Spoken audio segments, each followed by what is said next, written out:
Welcome to the One Life podcast with Behka White. This is episode 56, Embracing Imperfection. Brené Brown states, quote, "It is in the process of embracing our imperfections that we find our truest gifts," end quote. My son Jacob passed away when he was 9 months old. My mom helped me with the difficult task of cleaning out his drawers.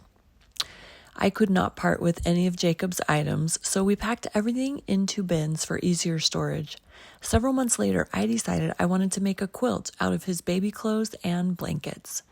Now, I don't quilt, and I don't sew. My friends offered to make the quilt for me, but for some reason, I had to do it myself. So instead, they helped me choose a pattern and get started. I began by cutting his clothes into squares and triangles. I sat alone at the sewing machine and cried over my project for months. When I finally emerged, I had a very imperfect quilt top. It has his striped shirt here and his gray pants there, little memories of him to look at and to hold. I had it professionally quilted and finished. It is perfect on the professional side and very imperfect on my side. The quilt is now 20 years old. It hangs in our family room and we use it to cuddle up on cold nights.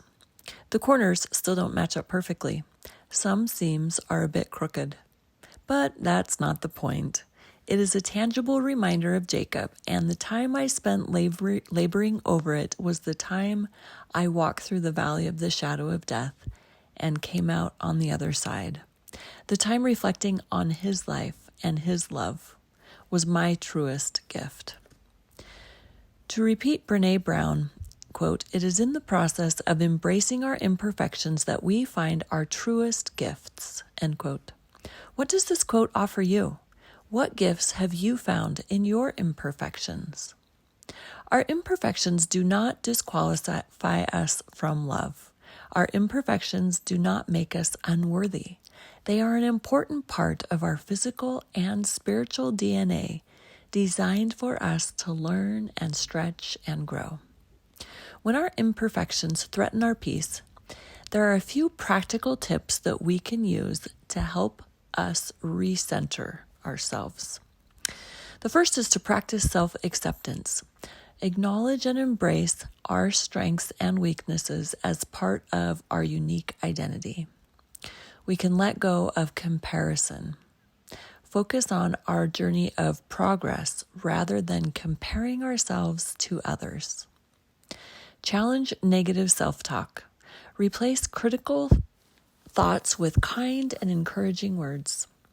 Celebrate our efforts. Focus on the process and the learning rather than just the outcome.